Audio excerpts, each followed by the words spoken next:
Good evening and welcome to the July 23rd meeting of the Ames Community School District Board of Directors.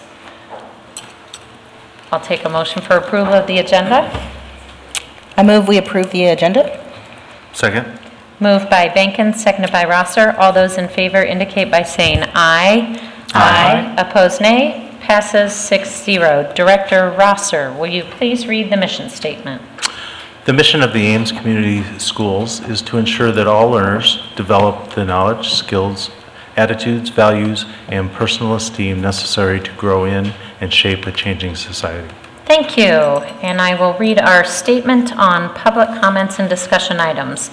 Residents of the district, students attending the district, parents or guardians of students attending the district, and district staff members may address the board about any topic relevant to the district, whether on the current agenda or not. Those who wish to speak must sign up at the beginning of the meeting. Speaker participation is limited to 3 minutes once per item. The views and opinions of citizens addressing the board do not necessarily reflect those of the board, district administration, or staff. Speakers are to remember that Iowa law prohibits the board from discussing specific employees, students, or their performance. Student speakers will state their name and school, others will state their name and address. And our first discussion item tonight is the Alternative Learning Program update. Dr. Jones.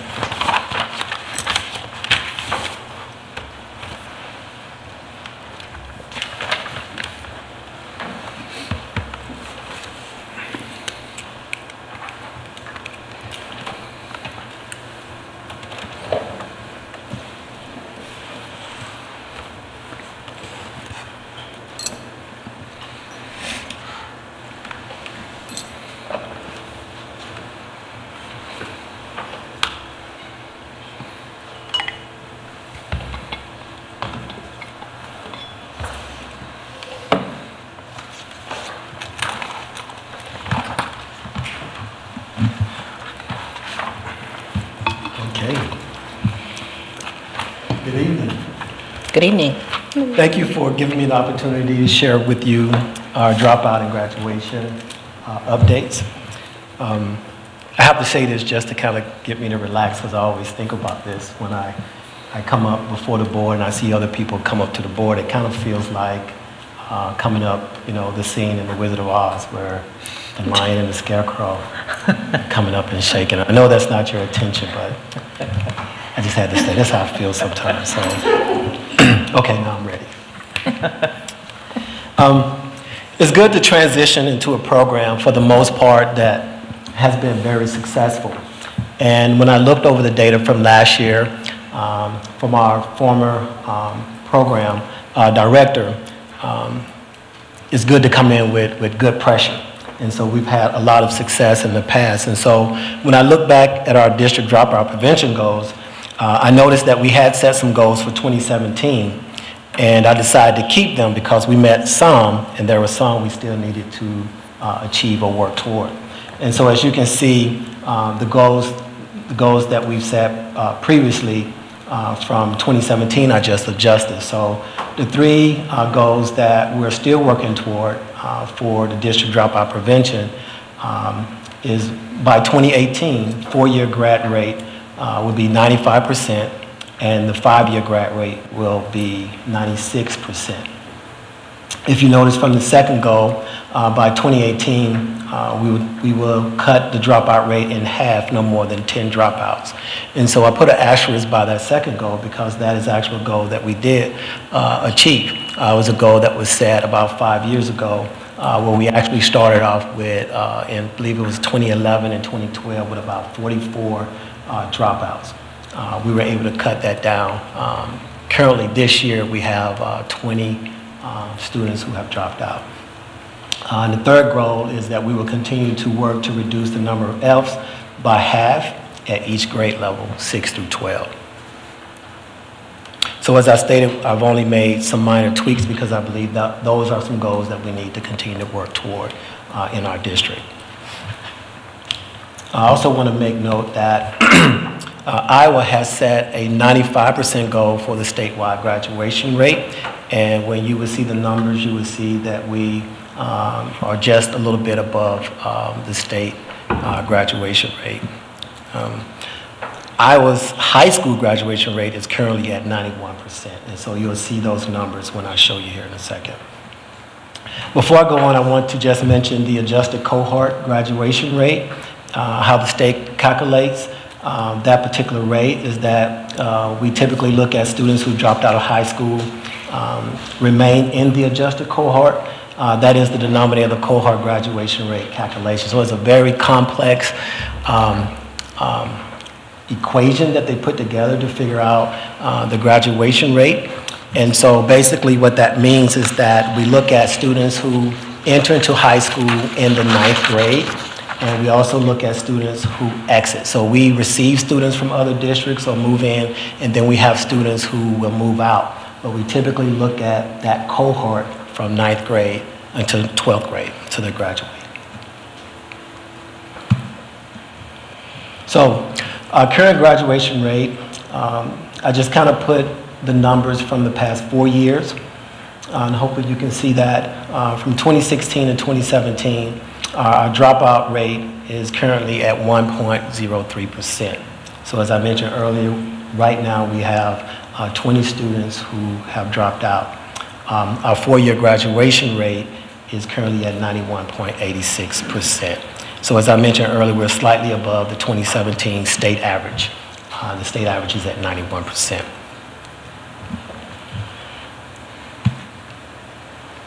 Put a couple of graphs or numbers up so you can see where we are with our subgroups. Drilling down into some of the subgroups, we see comparing free and reduced lunch to students who are not on free and reduced lunch. You can see in 2016, 2017 at the bottom, free and reduced lunch percentage for the 4-year graduation rate is at 83.5%, and our non-free and reduced lunch percentage is at 94.91%. We're looking at our IEP numbers versus students who do not have an IEP. Our current numbers for this or last year, 26-17, is 75% for IEPs.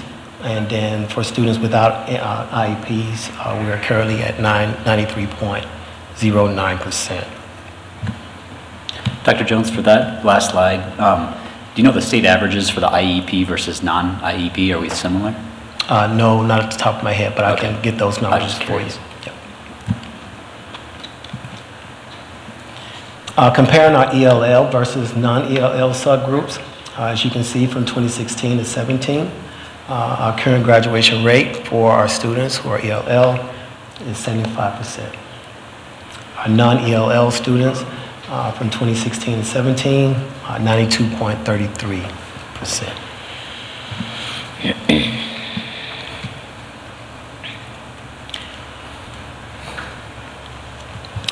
Our race and ethnicity numbers, as you can see, broken down by race and ethnicity. On the chart on your left, it's from 2015 to 2016, and from the chart on your right, it's 2016, 2017. So I'll give you a moment to look at those numbers.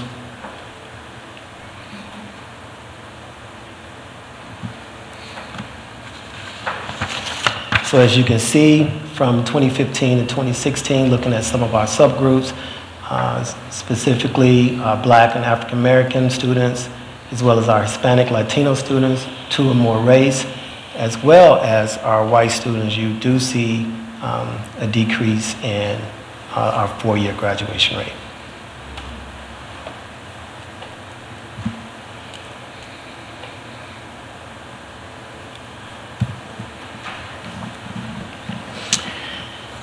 So, what are we doing as far as addressing, as you can see the numbers, when we look at statewide, we are doing slightly above the state average.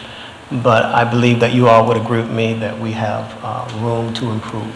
And I'm very excited to be a part of the process, and I have seen many things in our district that we're doing, but I'm excited about some future endeavors that we have that I believe that will increase these numbers so we can see some improvement in our subgroups especially.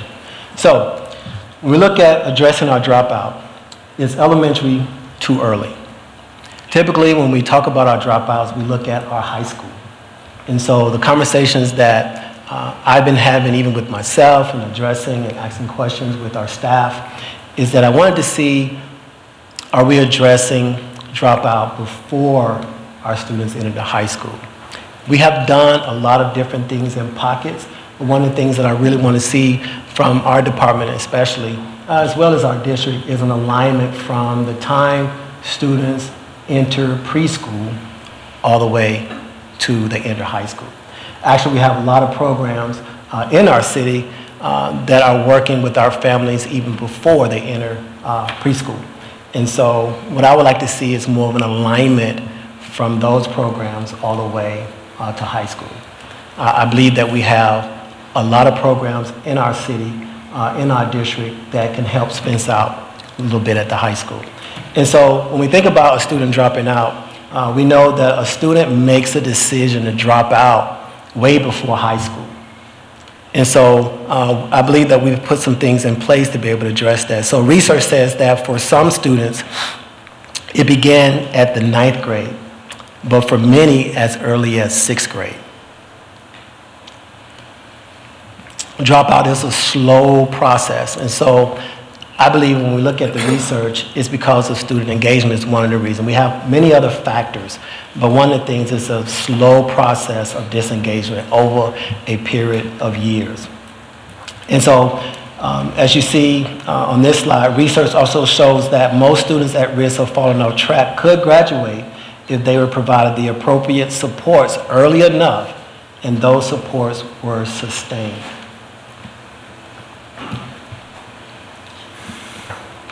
We found that 3 general strategies that we look at to improve graduation outcomes. We look at prevention, we look at intervention and early identification, and we look at re-engagement. One of those intervention and early identification systems is what we call EIS. Some of you may have been familiar with the EIS system. We've been working with our staff for the past few years on having early indicator systems meetings throughout the school year. And basically what this means is that the EIS uses readily available school data, which is our at-risk factors, our ABCs, our attendance. We look at our attendance, our behaviors, our course completion, and our assessment scores. Through this research and through this particular system, when we identify students early, we're able to catch them before they make the decision to drop out. We're fortunate enough to already have a data system in place, which is our Infinite Campus system, which we're able to use and pull a lot of this data that we need to be able to look at our reports every 3 weeks, 6 weeks, and 9 weeks to see who are the students who are missing a lot of days, 20 days or more, who are the students who have 2 or more risk factors as far as behaviors, and who are our students who are failing their courses.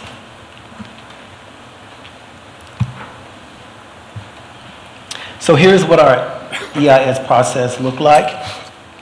Step 1, we look at the data. We pull the data up. We look at the attendance. We look at the behavior referrals, course performance, assessment scores. Step 2, we look at, we gather knowledge from our teachers and the programs that our students are involved in. We get input from our parents, and we look at special circumstances to identify students who are at risk. And then finally, we come up with an intervention strategy.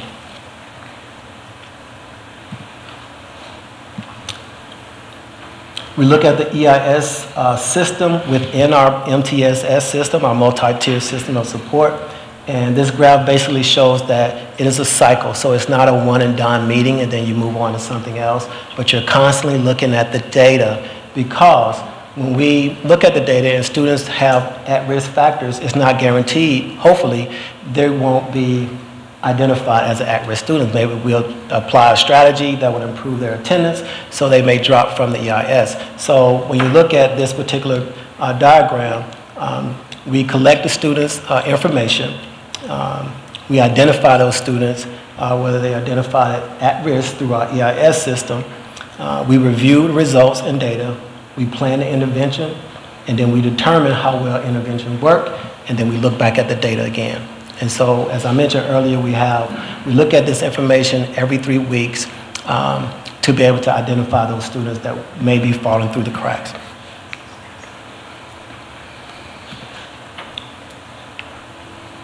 Basically just an overall philosophy, if I could call it that, of the EIS system. We focus conversations and efforts on actionable problems. So when we have our EIS meetings, we're not just talking about students' problems or home environment. We're focusing only on what we can do in the school when they're with us. As I mentioned earlier, we identify students for intervention. We use indicator patterns to address low performance in a strategic way. And so as I mentioned, we have a system in place, which is our Infinite Campus. But what I found out, just from observation and even through research, the most important system that we have is our staff. It's the human system.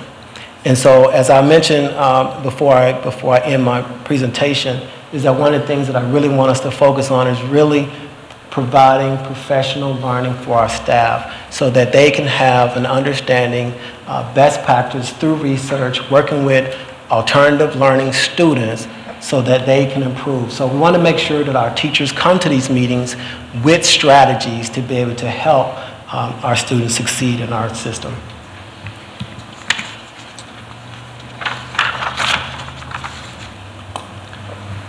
So, as I mentioned earlier, we do have some pretty cool things going on within our district.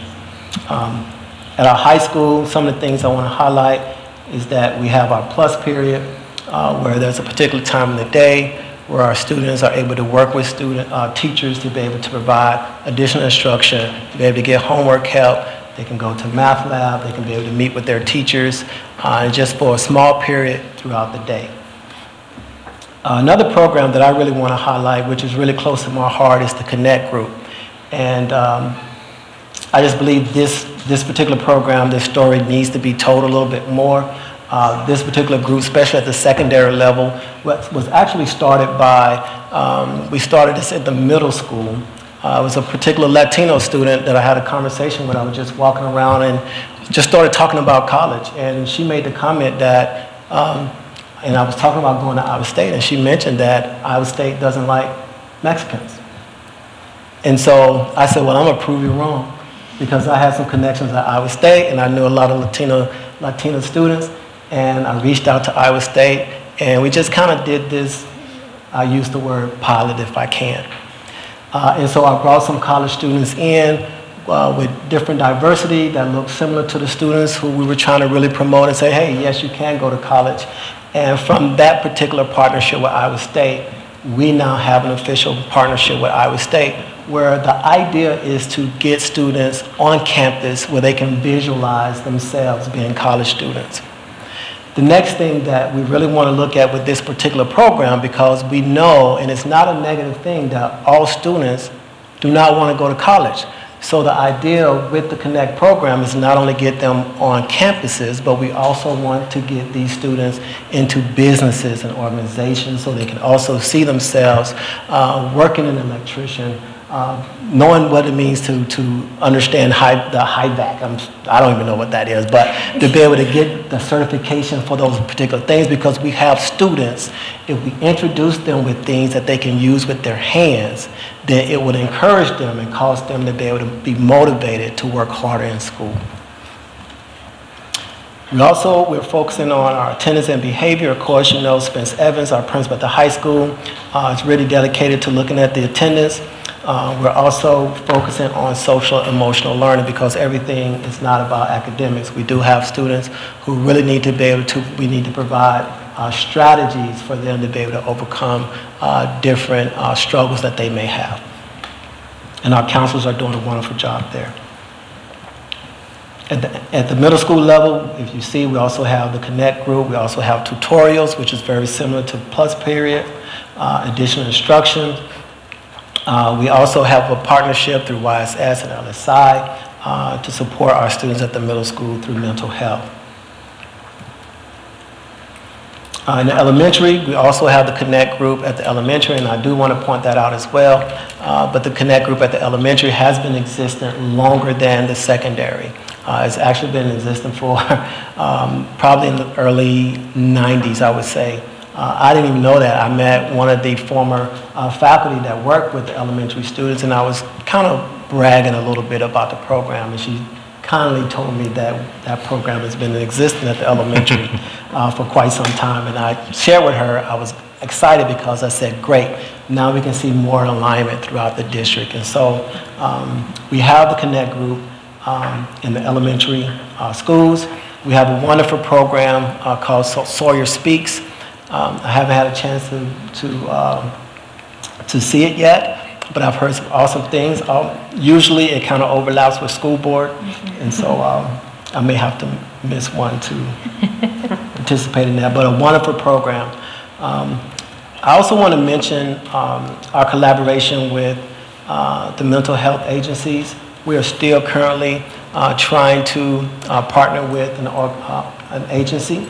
We tried to, we had a contract with LSI. Unfortunately, it didn't work out. And so one of the things that we're going to back up, we're going to make sure, as I mentioned earlier, is that our staff is trained. And so we really want to focus on providing support for our counselors so that they can be able to identify appropriately the stages to when it's the right time to recommend our students to be able to see a mental health therapist.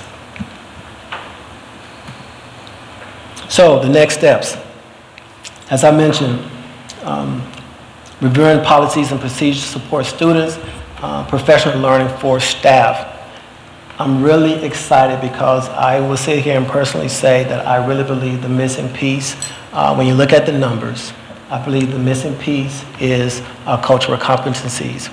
I believe that if our staff is trained and able to recognize the differences as well as the similarities of our students and to be able to implement those things into our classes and instruction, I believe it will increase the motivation and encouragement of our students in the district. And I believe that as you saw the numbers, even with our white students, if you look up the research and if you read more about it, it would definitely say when you begin to focus on culture, you also begin to raise up the identification as well as the awareness of our white students. And so I'm definitely excited about that piece being implemented into our district. In our department, we want to continue to identify and implement a social and emotional learning program for all students, improve our parent involvement in our ALP program. That's another area that I'm very passionate about. I believe our experts with our students are their parents. And so how can we engage our parents more into the program? I'm definitely will be focusing on that. And then finally, continue to build an effective second chance and credit recovery program, which holds students accountable and provide reason for them to keep trying. So, what questions do you have for me? Out of those 20 students, could you give us the subgroup categories? Do you have them? Of the 20 students? Yeah. I have some numbers here with me. You mean with our subgroups or just? With those 20 students, what subgroups where did they belong? Were they white? Were they the 20 students? Why were they? No, were they white? Were they Latino students? It was a mixture of you have it by different number. race. I have those numbers. Let's see, for 2016, 2017, we have 2 who were Black or African American, 3 Hispanic, Latino, 1, 2 or more race, and the rest were our white students. Thank you. Do you, you were talking about early intervention. So with this program, with the EIS, how early are you doing that now? So first 3 weeks. For all the grades? Okay, great, Yep. great. And we still have some pockets of, I think it's some learning that we need to be able to implement. We still have some staff who, they're still trying to gain an understanding of what the EIS is. And so one of the things that I'm going to work with, specifically with the high school, is implementing it throughout the building. Right now at the high school, our instructional coaches, as well as our ALP teachers, are meeting and they're looking over the data. So we really want to be able to include more staff. Again, I believe that the most important system that we have are our teachers, and so we want to make sure that our teachers are involved with giving input to strategies of how to support students within the class. And does that information get transferred to the CUME file? How does that get followed up from elementary school to middle school and then high school? Yep, so we have a transition meeting as students they leave from the middle school to the high school. That information is easily pulled up through, we use Google spreadsheets to be able to transfer that information to our counselors. Okay. Yep. And what does it, usually what does the dropout look like? Do they not come for a week, and then is there a pattern that you see? What does it start? Does it start usually when it happens? Is it in 11th grade? How does that, is there a way for you to, I don't know, catch it? Like, you've been tracking them, but when it's about to happen, what does that look like? Right, and that's one of the areas that I will focus on. I have some assumptions, and I don't like to go off assumptions. One of the areas that I notice immediately are our students as they leave 9th grade into 10th grade. And so that's when we see a huge drop in credits. And so I'm really interested in two areas as far as providing transition. So 5th grade to 6th grade, it's a very important transition. Okay. And then 8th grade to 9th grade. Okay. And so I believe that we can, if we add some interventions with those two areas, I do believe that we can catch students a lot earlier. Students tend to struggle, those who drop out tend to struggle in algebra, which is that 9th grade freshman year. And then so if you look at those students who have dropped out, you see a big drop as they go to 10th grade, because there's an opportunity for them to drop a course if they don't need it. So when they get behind in their credits, they feel this overwhelming sense of hopelessness, and it's kind of like they just kind of back away. Yeah. And that was my follow-up. How, if someone, let's say they miss a whole week or 2 weeks, how hard is it for them to get back on track? That was my follow-up. Like you said, the course, they feel like they fall off track. How do you keep up with that? So one caring adult. So we have one adult that they can connect with, whether it's a phone call, reach out to a parent, work with them to kind of see where they're struggling. And that's why it's important for us to have those 3 weeks implements, so we can kind of see and catch them early before they feel that feeling of being so far behind that they can't catch up. All right. Yep. Thank you. Thank you for answering the questions. And I'm grateful that you're here. Thank you for the presentation. Thank you. Hi, Dr. Jones. You mentioned at the high school, the plus period. Yes. And I've heard great things about it in the past. It's really, a lot of students take advantage of it, and actually teachers appreciate it too, because it gives them some time to help some students that they don't normally get a chance to do with. Now, it is going to be re-implemented for the fall? Yes. Okay, because there were some issues at the end of the year last year. Those have all been kind of ironed out and fixed so that we can start off the school year with it rolling. Okay. Yep, so we'll start off with it again. Yep. Okay, good, good. That's good to hear. Yep. Thanks. Dr. Jones, are there any recurring themes as you go through the EIS discussions? What recurring indicators pop up, and how can we try to best address those? And talking with Principal Evans, attendance always seemed to be a common occurrence, but what specific things do you think need to be targeted? From my involvement with those meetings, sometimes it has to do with, it's multiple factors. It just depends on the situation. Sometimes it's attendance, but believe it or not, attendance can be very complex, because when I think in terms of attendance, I think in terms of butt to seat. So we may have students who are in the building, but they're not in class. And so how can we gather those students to get them engaged enough to be in class? So that's one. So we have, especially in the middle school, when I was there, a lot of our discussions is we have students in the office, whether they want to see a counselor So when you look at that, there's some social and emotional learning, how to deal with peer conflicts, how to deal with anxiety. We have students who struggle sometimes with depression. So there's like multiple things before we get them to learn an equation. We have to figure out the interesting dynamics between social, emotional, and the mental capacity of our students. So our conversation can vary depending on the student. Sure. Yeah. And then excluding funding, what do you find is the greatest risk to the ALP program to be successful? You say excluding funding. excluding funding. What risks are out there that most concerning? I would say being able to have a common thread from, like I said earlier, from students who enter into preschool to the time they graduate.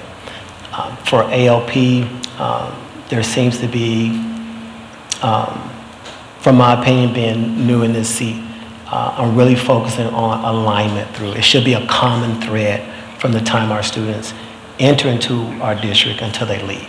And so for me, it's really focusing on that common thread throughout a time a student enters into our district. Sure.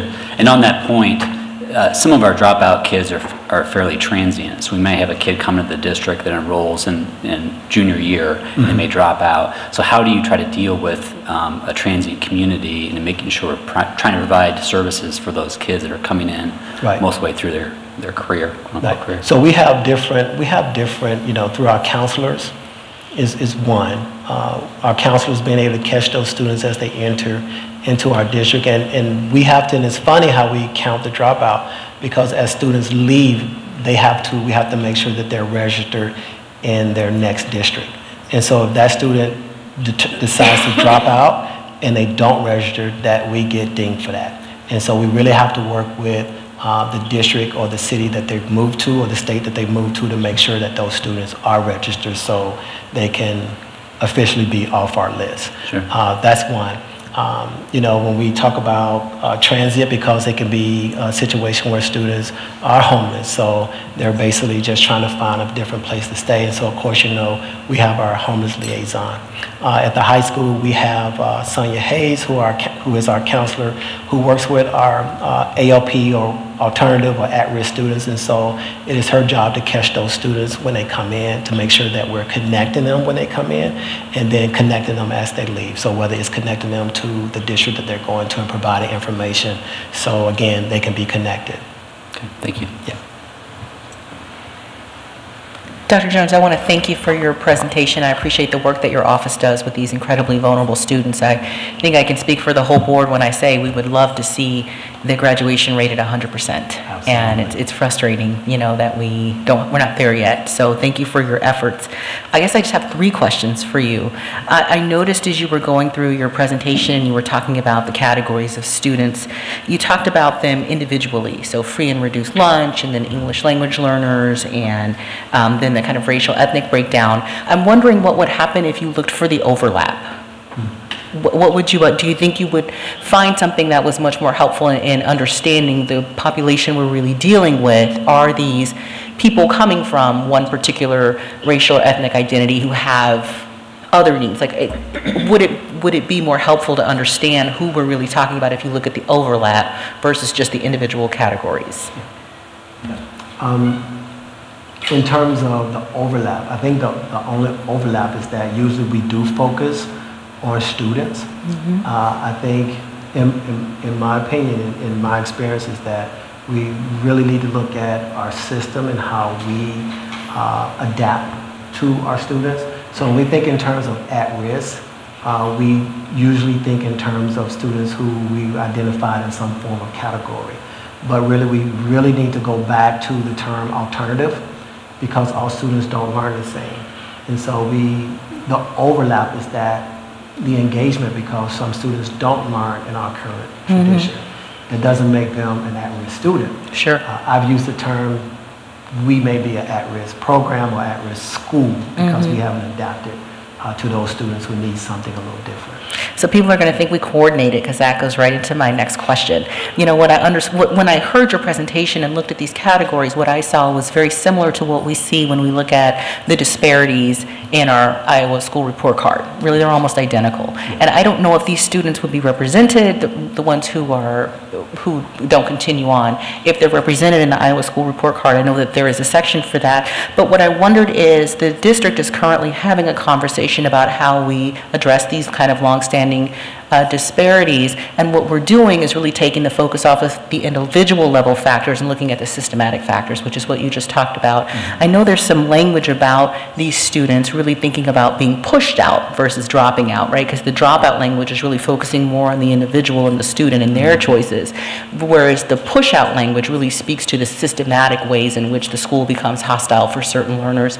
Is there any interest, or has there been conversation in your office about adopting that language to help the district understand the systematic process going on here? It's actually a term that I heard today, actually, through a conversation with one of our administrators. And when he said it, I kind of backed away and said, "Oh, where did you get that from?" And he actually said, "Well, our speaker is coming." And so I believe that if that's some of the information that he will share, I love that terminology. I believe it speaks to my philosophy about schools. And I do believe that that will be a term that we will see adopted. And I'd love if we would be the first ones in Iowa to be able to use that dish. But I think it speaks to a philosophy and an idea of how we think about school, especially teaching and learning. Well, I'll look forward to that. My last question then is about, if you look at this issue from a systematic level, I was very interested to see all of the programs that you highlighted for us that exist at the high school, the middle school, and the elementary school. And I did see some systematic responses, and so I wondered what your thoughts were about how we're still failing these students given the services that are available. You talked several times about alignment. Is there just a misalignment that is so severe, and what can we do to help better align the services? I don't believe, like I said earlier, I believe there are small tweaks. And those tweaks can be whether it's through communication, whether through how do we have a common ideology about education, a common ideology of how we see students, quote unquote, identified as at risk. And so I believe for me is being able to align the ideologies about education and how we see students, how we see all students. I believe when we begin to have that alignment, I believe we will be able to see significant improvements in our students. Thank you, Dr. Jones. Appreciate it. You're welcome. I guess one question I'd have is, you go back to the last slide where you had things you were looking for. I guess it sounds like, as we just discussed, we're doing a lot of good things, you're making good progress, your group's going after this. Is there anything that we as a board could do? Is there anything you don't have that you need? I mean, like, what do you want that you don't have access to, or what would you like to change if you could? Director Deerdorf already said money, so we're going to push that off to Yes, the I side. should have put that in there, excluding money.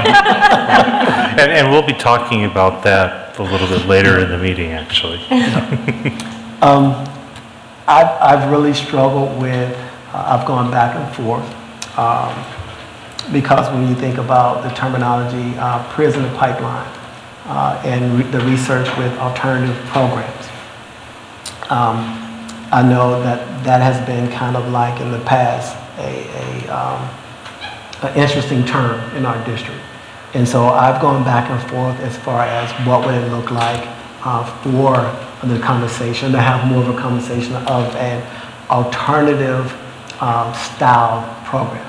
And most people, when they think in terms of alternative schools, they typically have a negative idea of alternative schools. And what I've said is that those are just schools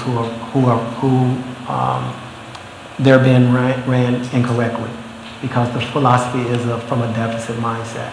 So when you think of how do we partner more with DMAC Hunziker, how do we get our students to the research part, how do we get them connected with Ames Chambers of Commerce to be able to connect with our businesses and organizations. And so one of the things I think that we, for the ALP program, is that we truly need more of that conversation of how to engage more with our resources in the community. And so I would welcome any ideas as far as how do we get our students out of the 7:30 to 2:30 traditional school setting to more of an alternative schedule. And so being able to support that, because again, you know, my schedule, I do not move by a bell. So my job does not speak to that. But our students currently, they typically move by a quote-unquote bell, or if you're at the high school, when the music plays. So more conversations and ideas of how can we engage. One, come back and let's have a discussion about what would it look like to have an alternative setting done the right way. And then two, how can we engage the community to be able to provide those resources for our students. Thank you. So everyone's taken all of my questions, but I appreciate the last one because one of my questions that I was going to get to, and it sounds like maybe there are, but you talk about in the interventions, there's different touch points with community organizations or members of the community. So my question, and I'm not sure that there's an answer, is what you just said, is what those barriers are to working with those community agencies and that community support. I think I would say in my conversations with many in the community there is a desire. So I guess I would, my charge to you is help us figure out how we can support the program you're doing, because I appreciate all the information. Clearly we all do, the ways that you're working with our students, and help us know how we can better support it. And we can all laugh even about funding, but how can we do the things that we need to be doing to provide supportive and successful opportunities for these students? So thank you very much for your I think one of the things that I appreciate about what Anthony brought up and what was said here is that alignment piece. And so rather than programs operating in isolation, we really need to get to the place where the programs are operating together. So a great opportunity for kids to be out in the community, be gaining credit, be gaining experience through career technical education, along with some other programs coming together. So I know Anthony is on the same page, and all of our directors really seem to be wanting that overarching, this is what we're committed to, how do we make the programs work together? Great. Any other questions? Thank you very much for your presentation, very informative. Thank you. Thank you.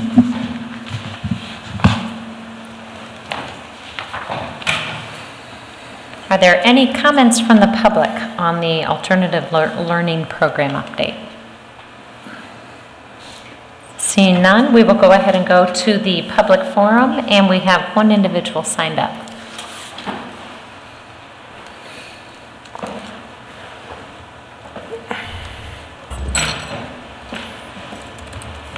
Hello, I'm Gayle Siler, 420 Briarwood Place.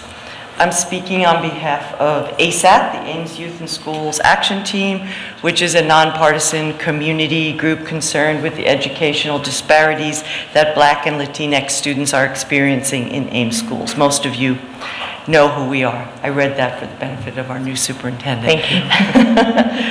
One of the areas of concern that we have pointed out is the need to increase the diversity of the staff within the district so that it better represents our student population and the community.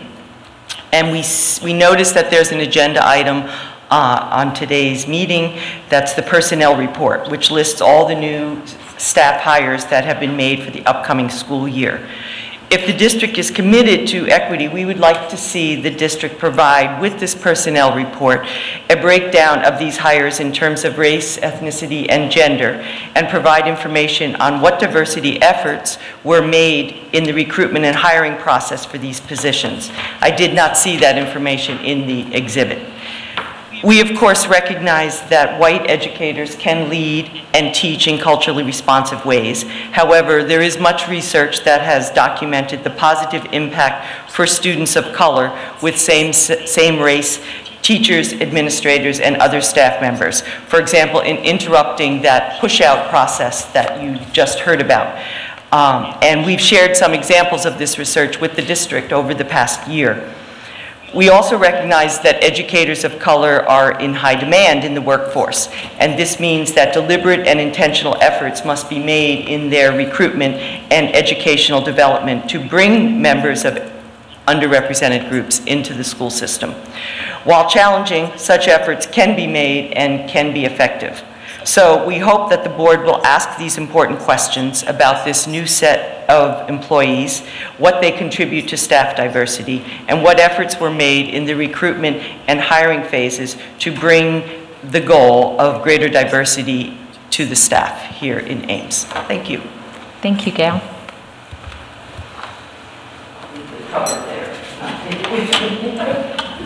We will move to consent items.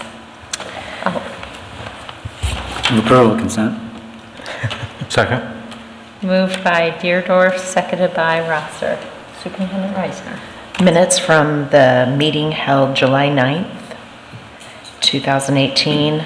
Claims and payroll for June 2018, and that's Exhibit C1. Personnel report, Exhibit C2. Gifts to the district, Exhibit C3. And those gifts include Fellows PTO, Northwood PTO, Ames Women's Club, and Craig Tool Company. Open enrollment, Exhibit C4. Abuse investigators for 2018-19, Exhibit C5. Great, thank you. It's been moved by Deerdorf, seconded by Rosser. All those in favor of accepting consent items indicate by saying aye. Aye. Opposed, nay. Passes 6-0. Action items, reappointment of board secretary treasurer. We don't have an exhibit. We do this is an annual thing that we do. In the past, it has come at our organizational meeting, but we have moved it. Chris?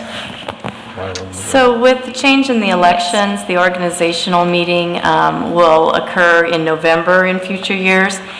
Reappointment of board secretary treasurer is supposed to be early in the year because it's for the whole school year. In my previous district, I always did it in the first meeting in July.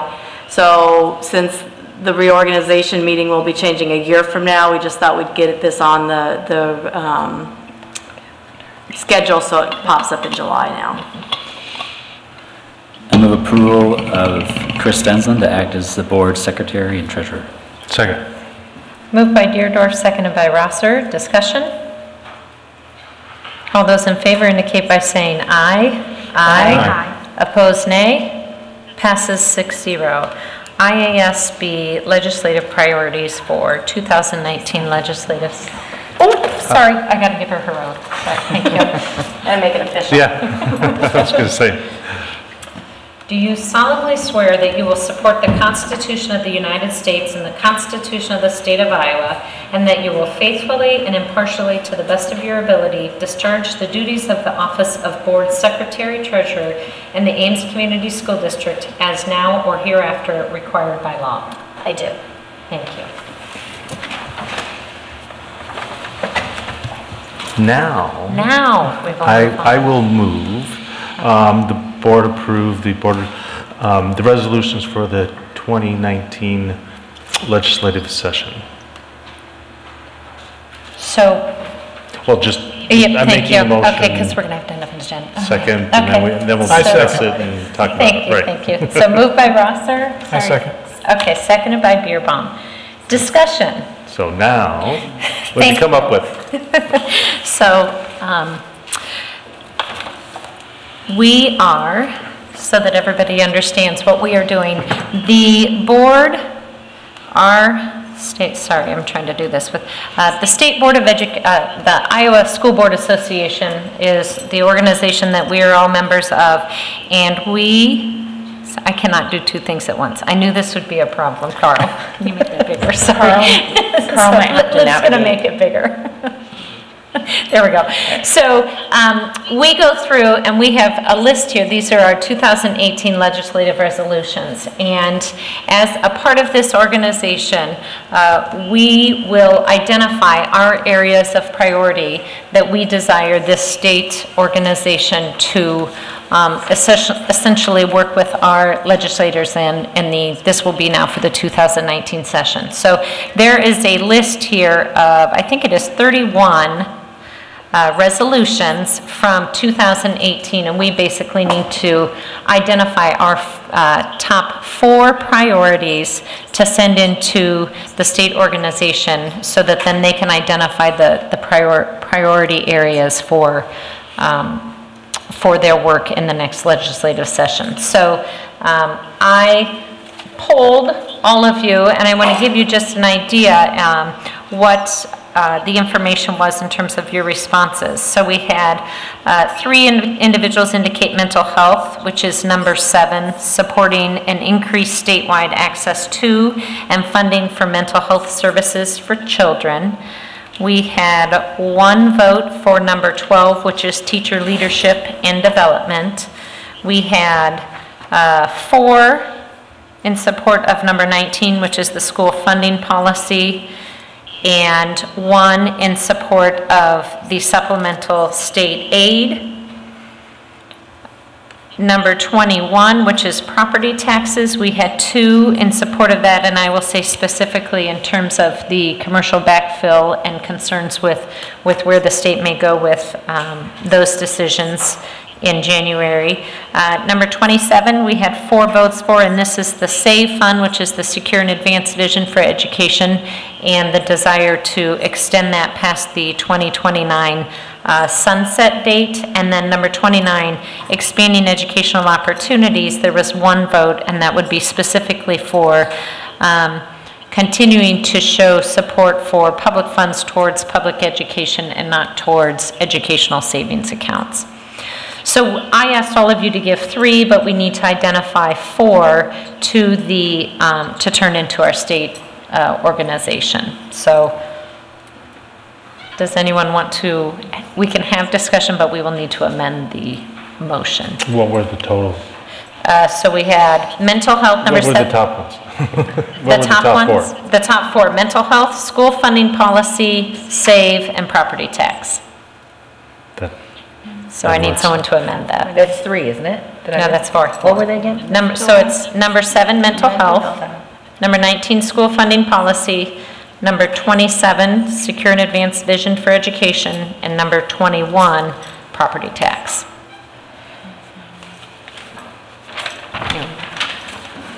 I move to amend the motion to include number 19, number 27, number 7, and number 21. Second. Been moved by Deerdorf, seconded by Rosser, to amend the initial motion to include numbers 19, 27, 7, and 21 as our legislative priorities. All those in favor indicate by saying aye. Aye. Opposed, nay. Passes 6-0. Okay, that's the amendment, and now right. I just want to make. I just want to clarify. Director Rosser seconded the amendment. Thank you. Yeah. I just want to clarify the procedures here. So we're making these recommendations to the Legislative Resolution Committee, which will meet in August for the Iowa Association of School Boards. That committee will bring all of the school districts' recommendations together and draft a report and a list of recommendations to the Iowa Associations of School Boards conference organizational meeting that'll take place in November. That's where we will actually finalize these priorities for the 2019 legislative session. So this is just the very beginning of kind of a long multi-step process for us to prepare for next January. Yeah. Thank you. Okay. So the amendment has been approved, so we will now go with the initial motion. All those in favor indicate by saying aye. Aye. Opposed, nay. Passes 6-0. We went through an amendment very smooth. Thank you very much. All right, items from the board. I'd like to just say something. I know that we had a comment from the community about the hiring practices. I know that's been something that we've talked about a lot, particularly in the equity committee meeting, related to what the district is doing in regards to diversifying the teaching and support staff. I understand that I think what was requested was probably prohibited by law, and that we can't disclose kind of racial identity, like that information can't be disclosed by us. But I think that what I heard was another part of the question was in kind of just knowing who we're hiring, but really then a separate piece about what are we doing in terms of trying to get more diverse people. And I know that probably is not confidential. I wondered if there is a way, is there a place that the district can communicate that information to the community if there is an interest in knowing that. And I don't know if that is something we need to do as a board, if that's something that happens in the superintendent's office, if that's something we should have people ask the Director of Human Resources for. I don't know. Yes, I think that's something we could talk as an administrative group and with the directors and put something together. Good, that'd be good. Any other comments from board members? I'd like to thank Gayle and ASET for the comment. It is a good question. I actually had thought that maybe that we could send it to equity so we would know what exactly happened. Like, because I wonder too, what were the efforts, and it will be good for us to have that information. So thank you for that question. Also, I wanted to tell the board and the community that I had my first one-on-one with Jenny, and it looks like you're falling in love with the district just like we are. Yes. And you haven't even met the littles. I know, so I can't wait. Yes, wait. Yes, I want to also thank Gayle and your organization for bringing up those issues. Yes, we can't be specific about specific hire. At SIAC last spring. Okay, well, can I finish? Thank you. And what we can do is talk about percentages of our staff. Okay, we can do that. That I'm sure will be arranged with a new superintendent and our HR director in the future. And what we can also report on is what efforts we are currently taking, have taken in the past, and I hope in the future what additional steps we can do to increase the diversity of our staff. It's very important for most of all our students, for them to learn better and address some of the issues actually that Dr. Jones was talking about earlier. That can make a big difference for some of those students that if they're seeing teachers and staff members that look like them, whether it's in elementary school or middle school and even more so in high school, it makes a huge difference. So. Any other comments? I have one more, just real quick. I wanted to acknowledge this young man who's here from the Boy Scouts, who's earning his communications badge. So I hope we're good models for you. Thank you for everything you're doing in our community. Good luck to you. Yeah.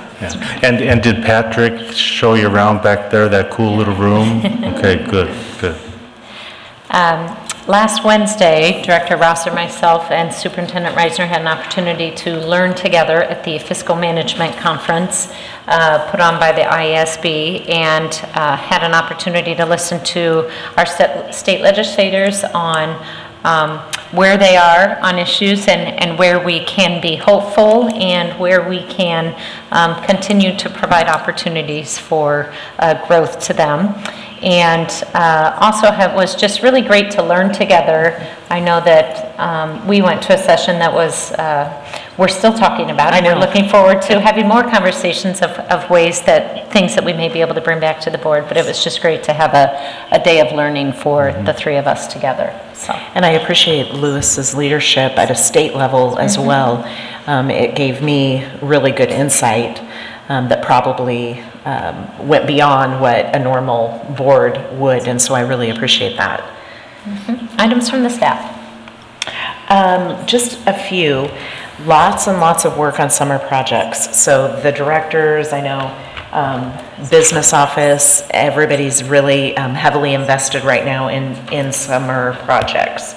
So Eric, I don't know if it was brought up, but Eric created an informational video that kind of gives us the information on our construction projects, where we've been and where we're headed. And it was great, very informative. So thank you, Eric. And also, I don't know if it got mentioned last meeting, but our district has adopted kind of a common theme for the year around Your Journey Matters. And so it was really, we did an admin retreat. Some of the administrators shared their journey. And we plan to do that throughout the year. And so at some point we might want to talk as a board about, is that something that would be great for the board to do, an Ignite video and kind of share your journey and your passion. So just something to kind of keep in mind. Right. And the board planning calendar, our next meeting will be August 13th, I believe. And I'm wondering just if we could have a quick conversation about that. We've talked individually, I think I've talked to most of you individually about the potential of having one meeting a month that would be more like a work session. I know that we still need to probably come together at the end of that meeting or at the beginning and have it be a business meeting, because we'll have things that need to be approved that are more business-like, but the bulk of the meeting would be more of a work session where we could kind of dig into some issues, come to some common themes as a board. So I didn't know if that would be something we would want to start this month or next month, and if we want to start it this month, it would make sense that we could do it this next meeting, but that's kind of up for discussion. I'll do it. Thanks. Sounds like a good idea. Yes. Okay, yeah, sounds like a good idea. All right. all right, so at our agenda setting, when we all meet, we will go ahead and have some discussions about what that might.